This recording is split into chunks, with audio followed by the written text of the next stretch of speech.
আসসালামু আলাইকুম ওয়া রাহমাতুল্লাহি ওয়া বারাকাতুহু। যে যেখান থেকে ভিডিও দেখেছেন সবাইকে জানাই মনের অন্তঃস্থল থেকে ভালো অসংখ্য অভিনন্দন। Breaking news, breaking news, breaking news. সেটি হচ্ছে আমাদের বাংলাদেশের 5 জন সেনা কর্মকর্তাকে গ্রেফতার করে গৃহবন্দী করে রাখলেন আমাদের বাংলাদেশের অন্তর্বর্তীকালে সরকার প্রধান ডক্টর ইউনূস। আচ্ছা, যেখানে আমাদের বাংলাদেশের সেনা প্রধান মিস্টার ওয়াকার তিনি আপনার রাশিয়া আর ক্রোয়েশিয়ার সফর শেষ করে আজকে তিনি দেশে ফিরছেন, আর সাথে সাথে শুনে যে সেনানিবাস থেকে এই 5 জন সেনাকে গ্রেফতার করে তাদেরকে আপনার গৃহবন্দী করে রাখা হয়েছে। শুধু এটাই না, এই 5 জন সেনাকে নাকি আপনার রিমাইন্ডে পর্যন্ত নেওয়া হবে, রিমাইন্ডে নিয়ে তাদেরকে আপনার জিজ্ঞাসাবাদ পর্যন্ত করা হবে। কিন্তু কেন বা কে এই 5 জন সেনা? তার আগে আপনাকে জানতে হবে এই 5 জন সেনার ভিতরে আপনার শেখ হাসিনার মানে খুবই ক্লোজ, এটার জন্যই তারা কি গ্রেফতার করে নিছে।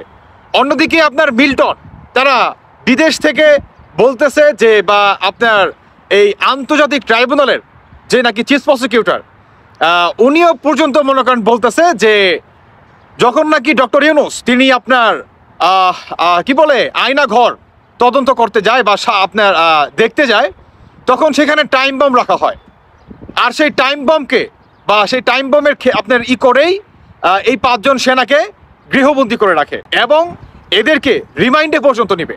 আমাদের বাংলাদেশের সেনানিবাসে বর্তমান ব্যাপক পরিমাণ আপনার মানে বিতর্ক বা একটা মানে উচ্ছৃঙ্খলা মনে করেন তৈরি হয়ে গেছে বাংলাদেশের সেনানিবাসে। এই অন্তর্বর্তীকালে সরকার এই 5 জন সেনাকে যে গৃহবন্দী করে রাখলো, যে 5 জন সেনা নাকি শেখ হাসিনার রিলেটিভ।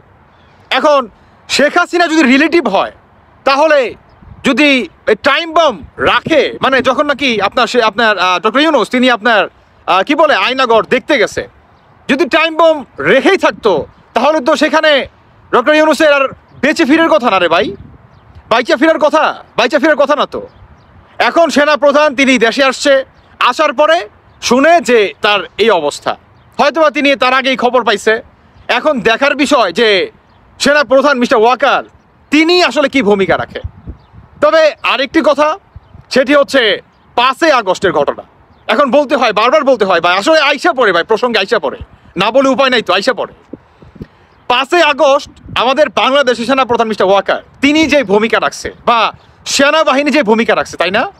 আমাদের বাংলাদেশের এই জঙ্গিবাদী বা কুঠার নামে যারা নাকি এত বড় জঙ্গি একটা হামলা করছে, এদের তো বড় একটা বা ভূমিকা রাখছে বা এদের ক্ষেত্রে, তাই না? সেনাবাহিনী এর জন্য শেখ হাসিনা পতন করছে। আর এখন আমাদের বাংলাদেশের সেনাবাহিনীকে কিভাবে বিতর্ক করা যায়, কিভাবে এদেরকে সরিয়ে আপনার পাকিস্তানি সেনাবাহিনী বা এদের মোতাবেক আপনার নতুন সেনাদেরকে নিয়োগ করা যায়, এই ধরনের একটা পরিকল্পনায় মনে করেন আবদ্ধ হয়ে রয়েছে আমাদের বাংলাদেশের অন্তর্বর্তীকালে সরকার। তাহলে এখন বারবার বলতে হয় আমাদের বাংলাদেশের সেনা প্রধানের এই সম্পর্কে আসলে ভূমিকা কি বা এই বিষয়ে ভূমিকা কি। এই যে 5 জন সেনা তাকে যে মনে করেন বা তাদেরকে গ্রেফতার করে এখন রিমাইন্ডে পর্যন্ত নিবে, এটা কি অন্তর্বর্তীকালে সরকার পারবে? তারা তো বলতেছে যে তাদের অধীনে নাকি রিমাইন্ডে নেওয়া হবে। আমাদের বাংলাদেশে যে যত অপরাধ করুক ভাই, সবার বিচার আচার এক জায়গায় হয়, কিন্তু আমাদের বাংলাদেশের সেনাবাহিনীর ক্ষেত্রে টোটালি আলাদা। মানে সেনাবাহিনীর ভিতরে যদি কোনো কেউ গাদ্দার থাকে, যদি কেউ আপনার দেশের সাথে রাষ্ট্রদ্রোহিতা করে, তাহলে তার বিচার আমাদের সেনাবাহিনীতে যে কোর্ট আছে সেইখানে হবে, বা সেনাবাহিনীর যে মনে করেন জেল আছে সেখানে তাদেরকে আটক করে বা রেখে তারপরে তাদেরকে জিজ্ঞাসাবাদ করা হবে। কিন্তু অন্তর্বর্তীকালে সরকার তাদেরকে যে গ্রেফতার করে আপনার গৃহবন্দী করে রাখছে, তাদের নিজ বাসায় রাখে নাই, আপনার কোনো একটা জায়গায় তাদেরকে গৃহবন্দী করে রাখা আছে। এখন তাহলে এই অন্তর্বর্তীকালে সরকার তারা কি ভাই আইন কানুন মানতেছে? এই প্রসঙ্গে সেনাপ্রধান মিস্টার ওয়াকার কি বলবে? তিনি তো ওয়াদা করছে বা তিনি তো এই কথা পর্যন্ত বলছে যে আপনারা শান্ত হন, দেশের শান্তি বজায় রাখেন, বাকিটা আমি দেখতেছি, কিংবা আপনাদের জানমালের নিরাপত্তা আমি নিচ্ছি, দেশের সার্বভৌমত্ব নিরাপত্তা আমি নিচ্ছি, পুলিশ প্রশাসন বা আইন শৃঙ্খলা বাহিনীর নিরাপত্তা আমি নিচ্ছি। তাহলে কোথায় আজকে তার সেই মনে করেন অবদান বা সেই ওয়াদা তিনি কি রাখতে পারছে? যেখানে আমাদের বাংলাদেশের আপনার 5 জন সেনাকে বর্তমান গৃহবন্দী করে রাখছে। আচ্ছা, আমাদের বাংলাদেশের কোনো মিডিয়া মাধ্যমগুলা তারা কেন এগুলা প্রকাশ করতেছে না বলেন তো?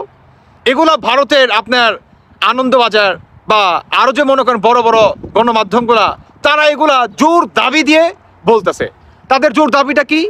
এই যে আমরা যে এই নিউজটা করতেছি, ডক্টর ইউনূসের যদি মানে সত্যতা যদি প্রকাশ করতে চায় বা তিনি যদি শিওর হয় যে আমাদের এই নিউজটা গুজব, তাহলে তিনি সংবাদ মাধ্যমে বা সাংবাদিকদের মাধ্যমে সেই 5 জন সেনাকে একত্রিত করা হোক, তাদের মুখ জবানি নেওয়া হোক। আমরা ওপেন চ্যালেঞ্জ করতেছি, যেখানে আপনার ভারতের বড় বড় গণমাধ্যমগুলা তারা এইভাবে পর্যন্ত মানে এতটা কনফিডেন্স নিয়ে মনে করেন আপনার শিরুটি দিয়ে মনে করেন বলতেছে যে আমরা ওপেন চ্যালেঞ্জ করতেছি, যদি এটা গুজব হয় তাহলে এটার প্রুফ দিক ডক্টর ইউনূস। আপনার 5 জন সেনা কর্মকর্তাকে সাংবাদিক সম্মেলনের মাধ্যমে তাদেরকে জিজ্ঞাসাবাদ করা হোক যে আপনাদেরকে কি অ্যারেস্ট করে আপনাদেরকে গৃহবন্দী করা হয়েছে কিনা, জিজ্ঞাসা করা হোক। সেখানে আমাদের বাংলাদেশের গণমাধ্যমগুলা তারা কেউ কোনো এই ধরনের প্রচার করে নাই। কেন করে নাই? কারণ হচ্ছে তারা সবাই এদের গোলাম হয়ে গেছে অন্তর্বর্তীকালে সরকারের। এর জন্যই এরা বর্তমান এগুলা প্রকাশ করে না। কারণ এখন যদি আইসা এগুলা প্রকাশ করে তাহলে সামনে যে এনসিপির যে পার্টিরা আপনার নির্বাচন করতে যাচ্ছে, বাংলাদেশের জনগণ কি তাদেরকে ভোট দিবে না? বা যে মানুষগুলা বর্তমান তাদের ভালোবাসতে শুরু করছে কিংবা ভোট দেওয়ার চিন্তা ভাবনা করতেছে, তারা আর সেই চিন্তা ভাবনা থাকবে না, তারা চলে আসবে সেই চিন্তা ভাবনা থেকে। এটার জন্যই আমাদের বাংলাদেশের গণমাধ্যমগুলো এগুলা প্রকাশ করতেছে না। মানে যদি আপনি এক কথায় বলেন, তারা বর্তমান মানে কি বলে অন্তর্বর্তী সরকারের গোলাম হয়ে গেছে। ভাই সরি, দুঃখিত, আসলে বলতে হলো, সত্য কথা আমাকে বলতে হবে। এখন দেখার বিষয় যে 5 জন সেনাকে নাকি গৃহবন্দী করে রাখলো আমাদের বাংলাদেশের অন্তর্বর্তীকালে সরকার, এই প্রসঙ্গে সেনা প্রধান মিস্টার ওয়াকার তিনি কি পদক্ষেপ নেন, এটা হচ্ছে দেখার বিষয়। তবে আমরা জানতে চাই কেন তিনি আইন ভঙ্গ করে এই সরকার এই 5 জন সেনাকে গ্রেফতার করে আপনার গৃহবন্দী করে রাখলো। যেখানে সেনাবাহিনী যদি কোনো অন্যায় করে সেটা আপনার সেনানিবাসে তার বিচার হতে হবে।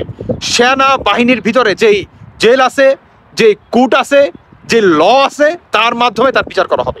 কিন্তু সেখানে আপনার অন্তর্বর্তীকালে সরকার মানে এই ধরনের কোনো আইন তিনি আপনার কোনো তোয়াক্কাই করলেন না, উল্টা তার আপনার আইন মোতাবেক তার মনে করেন নিজের মন মতলবী আইন ধারায় তাদেরকে গৃহবন্দী করে রাখলেন। এই প্রসঙ্গে আমরা জানতে চাই, আজ পুরা জাতি জানতে চায়, যদি ওই 5 জন সেনা অরিজিনালি কোনো দুর্নীতির সাথে জড়িত না থাকে তাহলে এটার বিচারের দায়ভার নিতে হবে আপনার সেনা প্রধান মিস্টার ওয়াকারকে, অবশ্যই নিতে হবে। আজ পুরা জাতি জানতে চায়। দর্শক বন্ধুরা, বাকিটা আপনাদের ব্যক্তিগত মতামত অবশ্যই জানিয়ে যাবেন। ধন্যবাদ সবাইকে।